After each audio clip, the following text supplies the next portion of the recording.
第一次见面之前呢，其实心里面很忐忑，尤其其中有一位同学是埃及来的，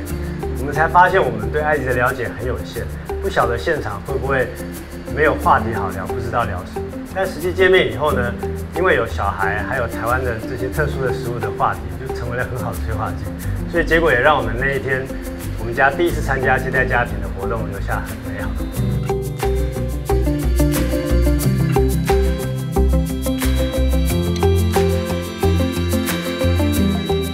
就是想埃及耶，那个应该会说英文吧，但是不知道要聊什么。你觉得说我都看国际新闻啊，可其实国际新闻很少提到埃及的，对，所以突然发现我对埃及的理解就是金字塔，然后就在想，糟糕，那要跟他会不会很干，不知道要聊什么？因为我们在媒合的时候会先写我们有2个小孩，那应该也是会喜欢小孩的才会来加入我们的游玩行列，所以他们对小朋友都很有耐心，然后也很亲近孩子。那孩子也在跟他们互动，还有吃东西的时候，可以了解到埃及的这个大哥哥他只吃鱼，然后有些肉他是不能吃的，就是宗教信仰的关系。对啊，然后这也是一个很特别小朋友的一些理解，跟他以前遇到的人是不太一样的。尤其是猪血糕，就是我们觉得外国的人不太能接受的东西，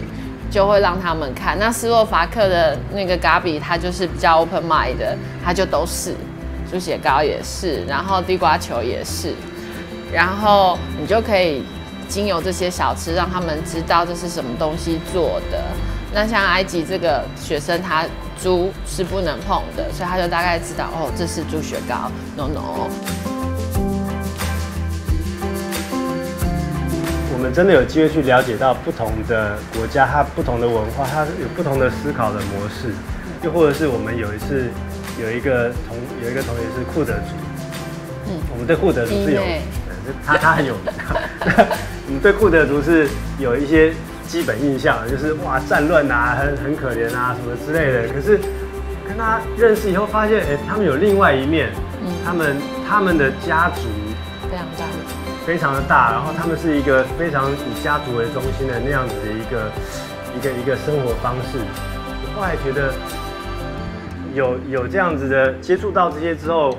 心胸会更开阔，会有心理准备去接受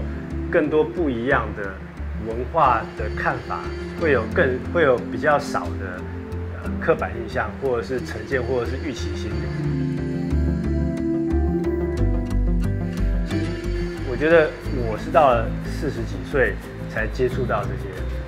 那才开始做这样的改变。但是对他们来说，对我们2个孩子来说，他们从小就接触这些，所以我觉得这样子也许才是更国际化的一个方式，然后让他们有一个这样的成长。以前的朋友大部分都 focus 在我们大概年纪，就是已经40几岁，可能30几岁的朋友，很难再去交新的朋友。可是因为这些学生，他们有的10几岁，有的20几岁，也有30几岁，那他们为什么来台湾？然后就让我觉得，哇，其实台湾真的有很多